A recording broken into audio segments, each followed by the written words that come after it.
Le président congolais Joseph Kabila a prononcé aujourd'hui son discours annuel devant les parlementaires réunis en congrès. Roger Kalala de Top Congo FM, notre station partenaire à Kinshasa, nous en dit plus. Parlant des élections qui doivent être organisées l'année prochaine, le président de la République a évoqué des changements à effectuer sur les modalités de vote. Il s'est prononcé pour le vote électronique qui permettrait de réduire substantiellement le coût des opérations électorales. À propos du dialogue national réclamé par l'UDPS, le parti de Tiens Tshisekedi, qui exige qu'il soit convoqué par le facilitateur qui doit être désigné par les Nations Unies, Joseph Kabila a souligné que les solutions du pays ne viendront pas des Nations Unies. Ce n'est pas par la violence que nous réglerons nos divergences. Ce n'est pas non plus des Nations Unies, de l'Orient ou de l'Occident que viendront les solutions à nos problèmes, mais plutôt de nous-mêmes et par le dialogue entre les Congolaises et les Congolais. Sur le plan sécuritaire, le président de la République a reconnu la présence de quelques groupes armés qui sèment encore l'insécurité à l'est de la RDC. Roger Kalala de Top Congo FM pour la Voix de l'Amérique. Dans l'est de la République démocratique du Congo, au moins un civil et 3 militaires ont été tués hier soir lors d'une attaque à Oicha, dans le territoire de Béni. Assaut attribué aux rebelles musulmans ougandais des forces démocratiques alliées, les ADF, d'après l'AFP, citant des sources concordantes. L'attaque aurait duré 3 heures jusqu'à ce que les assaillants soient repoussés par l'armée congolaise. Vous écoutez Zapping Info Congolaise. Sur la République démocratique du Congo, le président Joseph Kabila a appelé les Congolais à privilégier le dialogue national comme mode de règlement des divergences politiques et sociales.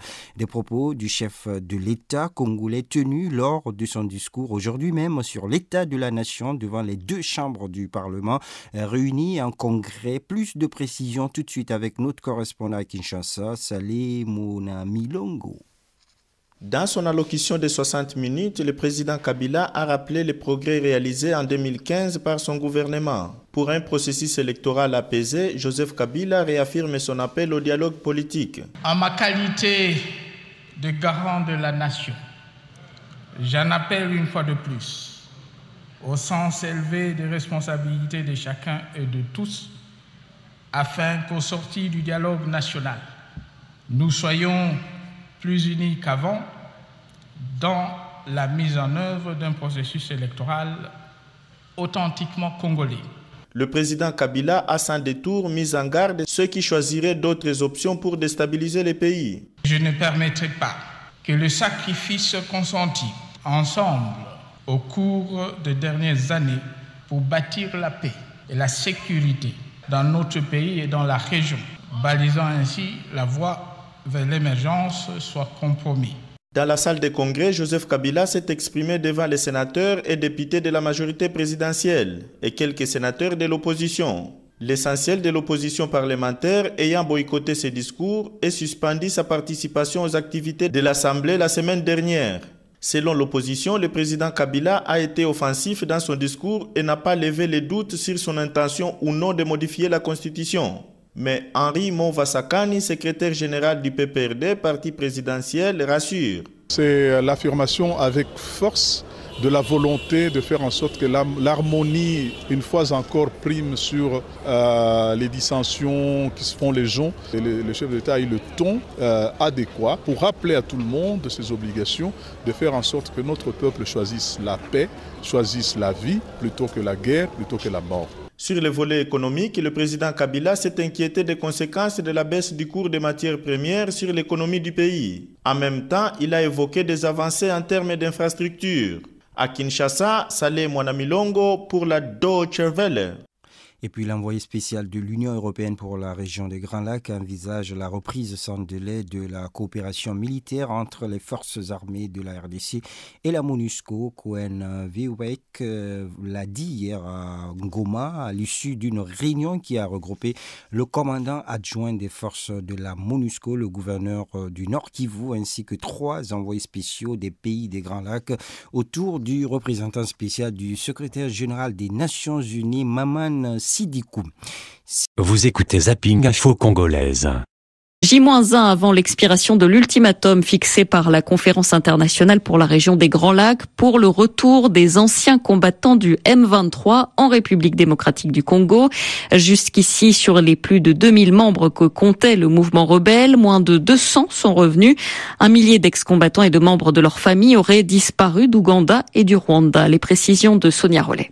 Cela fait près d'1 an que ce constat a été fait. Le groupe d'experts des Nations Unies s'était notamment inquiété d'une possible réorganisation faute de la mise en application des déclarations de Nairobi signées avec Kinshasa.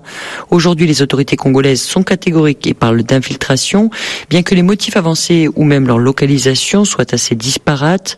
Au Sud Kivu, il s'agirait d'ex-combattants du M23 qui collaboreraient avec, je cite, des infiltrés burundais venus du Rwanda.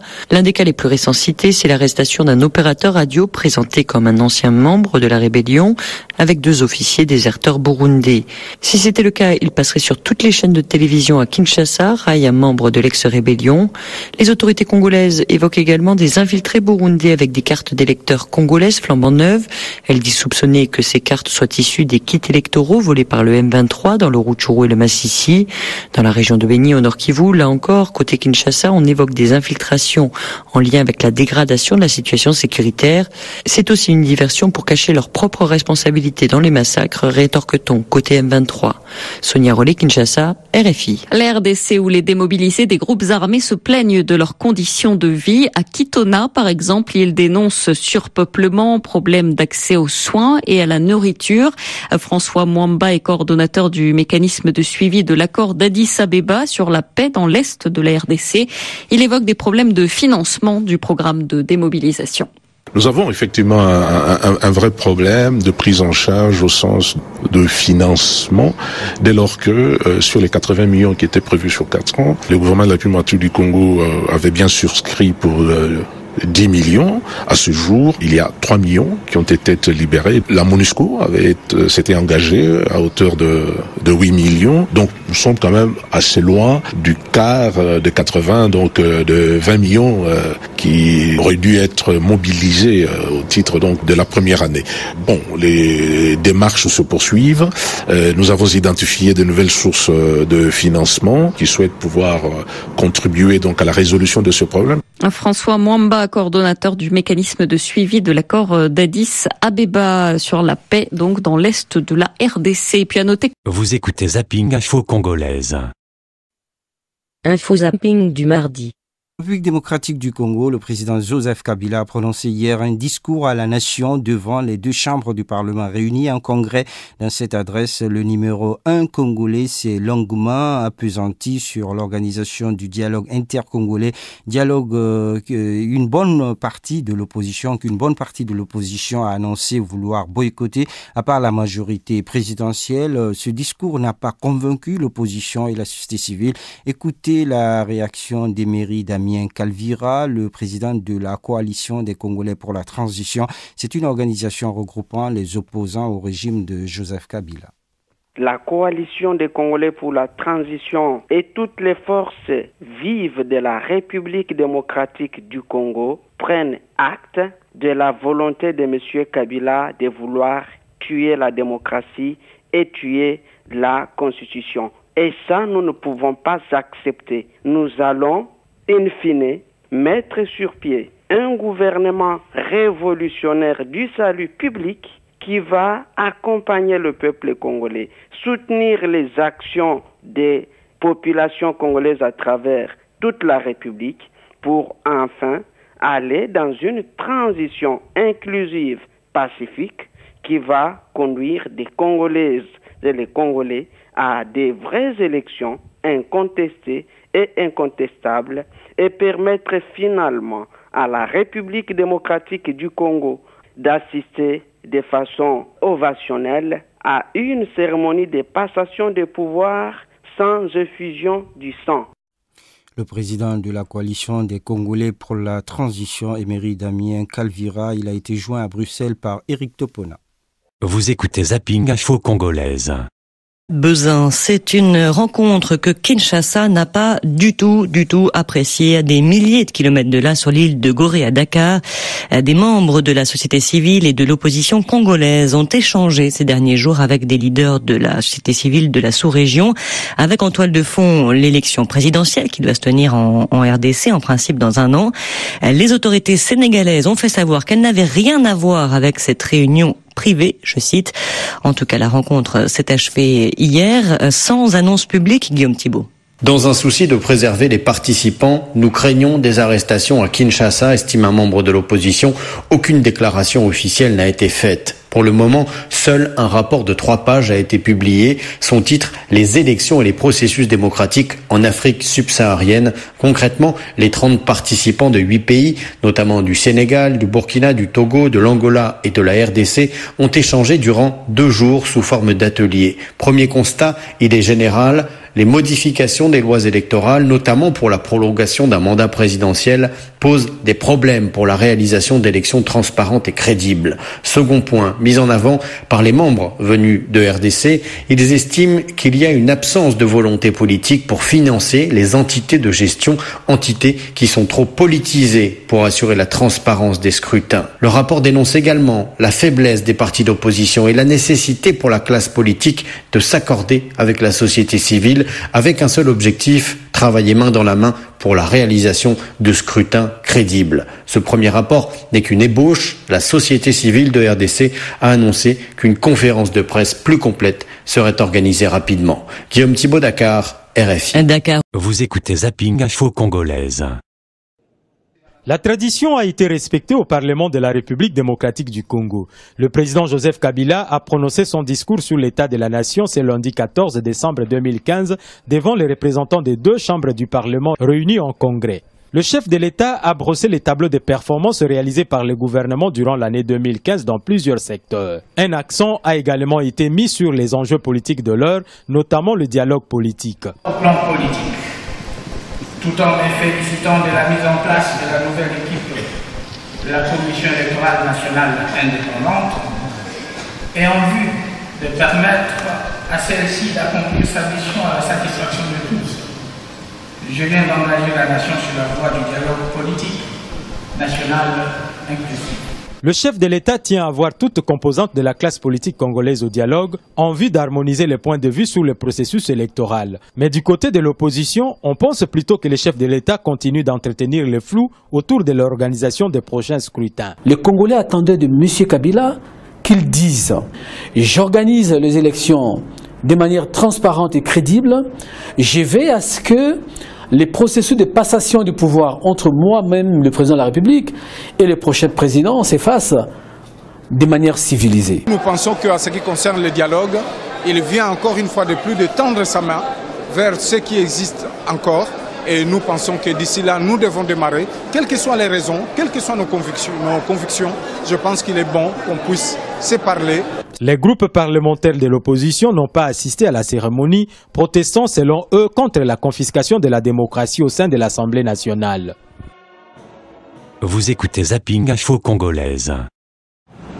Le M23 s'apprête à participer au dialogue national convoqué par le président de la République démocratique du Congo. Cette aile de l'ancien mouvement rebelle du 23 mars dirigé par Jean-Marie Runiga approuve la tenue du dialogue national et envisage d'y prendre part en tant que parti politique. Nous soutenons la tenue du dialogue national inclusif. Notre mouvement a déjà été transformé en parti politique conformément aux déclarations de Nairobi qui demandent au M23 de se constituer en parti politique. Jean-Marie Runiga a dirigé le M23 mais a été remplacé à la tête du mouvement en 2013 par Bertrand Bisimwa. C'est ce dernier qui a donc participé aux négociations de Nairobi le 12 décembre 2013 qui ont abouti à un accord cadre. Pour certains observateurs, la participation de Jean-Marie Runiga au dialogue national en tant que leader du nouveau mouvement constitue une problématique. Si nous considérons les accords de Nairobi, l'interlocuteur, c'est Bizimwa et non pas Runiga. Si les Runiga veulent créer un parti politique, c'est au même titre que n'importe lequel des Congolais, et de ce point de vue-là, ils n'ont pas à revendiquer à nos yeux, du point de vue de la légalité et des implications diplomatiques, de se réclamer de dispositions qu'ils n'ont pas signées, dont ils ne sont pas signataires, parce qu'ils étaient en rupture de banc avec les autres. Ça, c'est la première difficulté. Et la seconde difficulté de la suivante. M. Runiga a des sanctions qui pèsent sur lui, consécutivement à ce qui s'est passé sur le terrain, et à l'heure où nous parlons, il y a même un mandat international émis contre M. Runiga. Donc, ça ajoute à la difficulté, il n'est pas amnistiable. S'il met ses pieds en RDC, la première conséquence, c'est qu'on va mettre la main dessus. Le nouveau parti de Jean-Marie Runiga est en cours d'enregistrement au niveau du ministère de l'Intérieur congolais. Pour l'heure, les membres de cette formation travaillent sur les propositions qu'ils vont dévoiler lors du dialogue national inclusif voulu par le président Joseph Kabila. Info zapping du mercredi. En République démocratique du Congo, les discours prononcés lundi par le président Joseph Kabila continuent de susciter des réactions. Dans cette adresse à la nation, le président congolais s'est longuement appesanti sur l'organisation du dialogue intercongolais. Dialogue qu'une bonne partie de son opposition a annoncé vouloir boycotter. À part la majorité présidentielle, ce discours n'a convaincu ni l'opposition, ni la société civile. Éric Toponin. Les propos tenus par Joseph Kabila sont jugés insipides et creux par quasiment toutes les associations de la société civile congolaise, du moins celles qui ne sont pas affiliées au pouvoir en place. Symphorien Mazanka est le président de l'Union paysanne pour la gouvernance démocratique et les élections honnêtes. Il est lui aussi resté sur sa faim. Moi, personnellement, je voulais que le président prenne de fermes décisions de pouvoir apaiser la tension. Cela veut dire, non partant l'année prochaine et puis intimer l'ordre au gouvernement de pouvoir disponibiliser les moyens qui puissent pouvoir donner à la CENI la possibilité de faire toutes ces opérations-là qui sont tout à fait techniques. Joseph Kabila a également fait état de l'amélioration de la sécurité sur toute l'étendue du territoire national. Une contre-vérité, selon le président provincial de la société civile du Sud Kivu, c'est dans l'est de la RDC. Descartes Pongé. Au niveau du Sud Kivu, au niveau de l'Est, c'est la question sécuritaire, c'est une question principale. Les gens sont tués tous les jours au niveau de Beni. Au niveau de la province du Sud Kivu, il y a plusieurs groupes armés qui sont encore actifs au niveau de notre province et la situation est tellement sous contrôle et au niveau national, ça nous le concédons, mais pas au niveau de la province si on peut la prendre singulièrement. Face à ce qu'elle qualifie de déclaration de guerre, la coalition des Congolais pour la transition, basée à Bruxelles en Belgique, propose une alternative aux Congolais. Emery Damien Kalura en est le président. Nous allons in fine, mettre sur pied un gouvernement révolutionnaire du salut public qui va accompagner le peuple congolais pour enfin aller dans une transition inclusive, pacifique, qui va conduire des Congolaises et les Congolais à des vraies élections. Entre promesses et autosatisfaction, de nombreux observateurs ont tiré leurs conclusions. Joseph Kabila est déjà en pré-campagne en vue de la présidentielle théoriquement prévue en novembre 2016 en RDC. Vous écoutez Zapping Info Congolaise. C'est une alliance stratégique en vue de la présidentielle de 2016 en République démocratique du Congo. Moïse Katumbi et Félix Tshisekedi ont décidé d'unir leurs forces dans le combat politique qu'ils mènent contre la majorité présidentielle. L'objectif est précis. Par cette alliance, les deux hommes souhaitent tout mettre en œuvre pour empêcher le président Joseph Kabila de briguer un nouveau mandat présidentiel. Il faut un changement de régime et un changement de politique. Tous les partis politiques qui veulent l'alternance sont les bienvenus parmi nous. Les deux hommes affichent désormais une vision politique commune. Ils ont d'ores et déjà annoncé leur refus de participer au dialogue national voulu par le président Kabila. Par ailleurs, ils exigent un calendrier électoral consensuel respectant les délais constitutionnels. Pour certains spécialistes, l'alliance entre l'ex-gouverneur du Katanga et le fils de l'opposant historique Étienne Tshisekedi pourrait constituer un tournant majeur dans la course à l'élection présidentielle de 2016. Les hommes politiques congolais nous ont tellement habitués à des palinodies, à des volte-face que on reste parfois assez même souvent assez prudents par rapport à leur prise de position. Mais si réellement ça se confirmait dans la durée, à ce moment-là, ça serait véritablement un tournant, puisque le pôle opposition aurait alors, à ce moment-là, des poids lourds. D'un côté, Moïse Katumbi, l'UDPS, donc Tshisekedi, et puis de l'autre, Vital Kamerhe. Ça serait effectivement quelque chose de nouveau. Et s'ils s'y tiennent, bien sûr. Moïse Katumbi et Félix Tshisekedi se disent ouverts à toute alliance qui conduirait la RDC vers une alternance politique en 2016. Les deux hommes n'excluent pas la possibilité d'une candidature unique à l'élection présidentielle. Vous écoutez Zapping Info Congolaise. L'actualité en République démocratique du Congo, l'opposition et la société civile rejettent les accusations formulées par Kinshasa. Ces derniers jours, les différentes formations d'opposition étaient réunies à Dakar, au Sénégal. Kinshasa, une initiative à la RDC. Cette qui a duré plusieurs jours était co-organisée par le gouvernement congolais Filimbi et par une fondation allemande pour la démocratie. Floribert Anzuluni du collectif de la société civile Filimbi dément toute tentative de complot. Cette réunion avait pour but de faire le point sur l'état de la démocratie au sein des 8 pays représentés au cours de cette réunion. J'aimerais de la manière la plus ferme possible ces accusations extrêmement graves et fausses surtout. L'objet de la rencontre n'était pas de rassembler les leaders congolais de la société civile ou politique pour comploter contre l'institution, mais bien de manière générale d'abord pour les défis en République démocratique du Congo qui s'est passé. Et donc plusieurs défis ont été identifiés par rapport à la République démocratique du Congo, dont principalement les tentatives de prolongation du mandat du qui sont maintenant clairs. 2, vous avez également le calendrier électoral obsolète et non consensuel, pardon. Et puis 3, vous avez des problèmes de la CENI qui est complètement politisée. Des propos Abla Jounaïdi. En République démocratique du Congo, la mission d'observation électorale de l'Église catholique rend un rapport à moins d'un an de la présidentielle. Selon ce rapport, 3 électeurs sur 4 n'ont pas confiance électorale à venir. Les personnes interrogées s'inquiètent des atteintes aux libertés publiques. Cyril Ebotoko est le chargé du élection à la Senko. Il demande au gouvernement d'instaurer la confiance avec la population.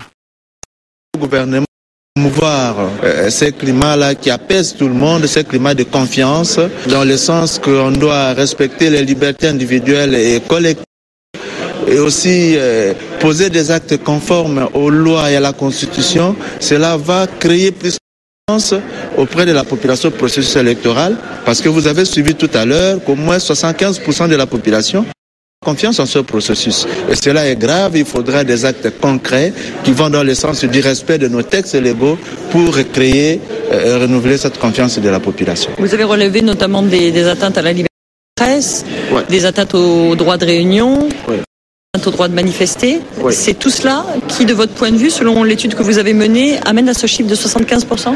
Les atteintes aux droits et aux libertés, que ce soit pour la presse ou pour tout le monde, c'est cela qui rend l'environnement électoral un peu agité. S'il y a des actes concrets qui vont dans le sens d'apaiser tout cela, ça va nous permettre d'avoir un processus électoral crédible. Des propos Sonia Rollet.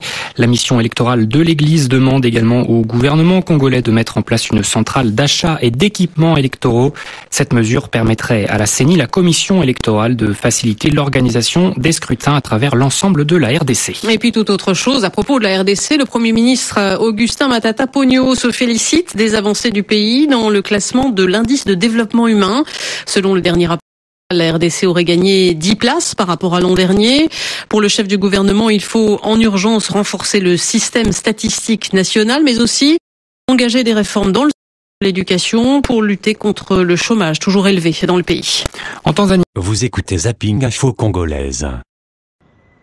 La République démocratique du Congo occupe la 176e place sur le 188 dans le classement mondial du développement humain 2015. Le rapport présenté ce mercredi 16 décembre à Kinshasa souligne le progrès réalisé dans plusieurs secteurs, notamment celui de l'éducation.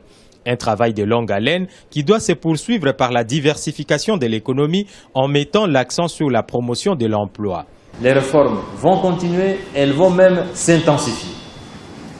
les stratégies de suivi et évaluation de l'exécution du programme économique du gouvernement vont se poursuivre. Et si ces stratégies, qui visent notamment la diversification de l'économie nationale, avec la stratégie des parcs agro-industriels, qui voit aujourd'hui l'économie congolaise commence à restructurer la contribution des différents secteurs dans la formation du PIB. Le rapport mondial 2015 montre une évolution progressive et constante de l'indice de développement humain dans tous les groupes et régions du monde. La RDC, qui a connu une réelle performance par rapport à l'année 2013, affiche une nette inversion du rythme de croissance de l'IDH. Deux choses essentiellement contribuent à l'évolution positive que la République démocratique vient d'enregistrer en matière d'indice de développement humain. La première chose, c'est l'expérience de vie. Le deuxième aspect, c'est la scolarisation. Et toutefois, on ne doit pas oublier qu'effectivement, sur le plan de la croissance économique, il y a eu aussi un bond prodigieux. Malgré les performances réalisées, la RD Congo reste parmi les pays avec un taux de chômage et de sous-emploi les plus élevés. Créer de nouveaux débouchés pour élargir les choix du travail, garantir le bien-être du travailleur pour renforcer le lien positif entre le travail et le développement humain sont quelques-unes des recommandations faites par le PNUD à la RDC afin de maintenir le cap. Vous écoutez Zapping Info Congolaise. Human Rights dénonce le fléau des enlèvements en République démocratique du Congo. L'ONG s'inquiète de la hausse du nombre de cas d'enlèvement, en très grande majorité dans le territoire de Rutshuru, dans la province du Nord Kivu. Pour Human Rights Watch, la hausse alarmante du nombre de kidnappings constitue une grave menace pour la population de l'Est de la RDC. Nicolas Pinault a joint Anneke van Wundenberg, directrice adjointe pour l'Afrique à Human Rights Watch.